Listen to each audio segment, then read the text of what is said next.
Hello mga katigangs. Break na. Kuha tayo ng ano kasi nakita ko yung paborito ko. Ito yung paborito ko eh. Yung sinasabi ko palaging paborito ko eh. Kaya kuha tayo. Kuha tayo ng isa. Ayan. Maraming choices. Ayan. Mayroon pa sa baba. Ayan. Mayroon pa sa taas. Kaya lang ito yung paborito ko. At saka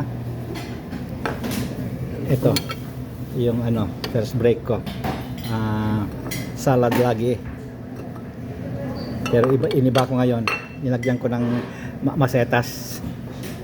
Ito yung ano, ito yung salad of the day. May pomegranate siya, pomegranate yan, pomegranate yan eh. Ayan. Kaya masarap siguro ito.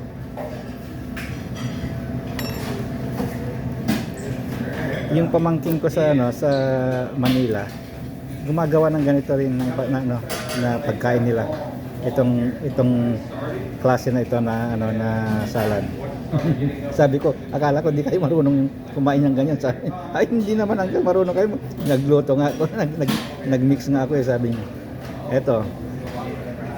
Yung itlog mo andiyan diyan.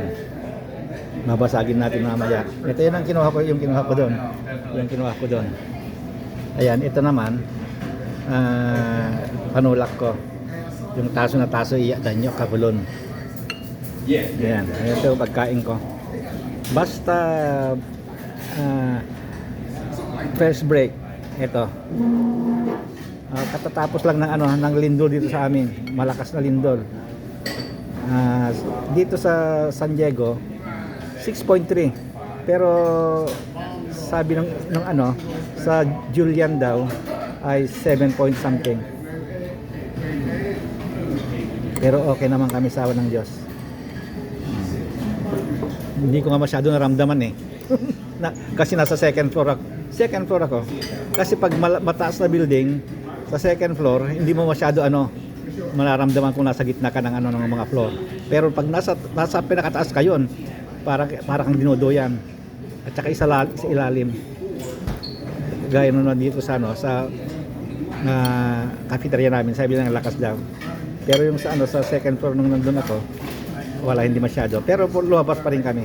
Kasi magwa-warning lahat ng cellphone mag-iingay. Tapos makikita mo kaagad earthquake, nakalagay doon 6.2, 32 miles away. Tapos mga picture na doon kung anong gagawin mo. Lahat ng cellphone ganun. Mag-alarm lahat yan, mag-iingay lahat ng cellphone, ingay ng mga cellphone. Pag titignan nyo pare-parehas, warning, nakalagay warning, earthquake, lahat ng information doon na ganun umuuga pa lang andyan na yung warning, nakikita mo na. Basta nag-start mag-uga, warning agad sa cellphone, nakikita mo na, ganun kabilis.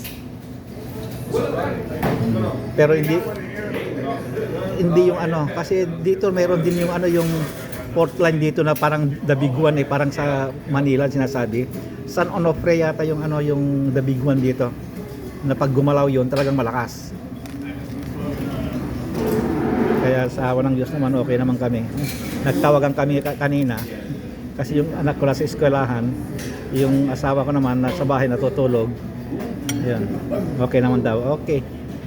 Yun lang. Kaya kainan na tayo. Bye-bye.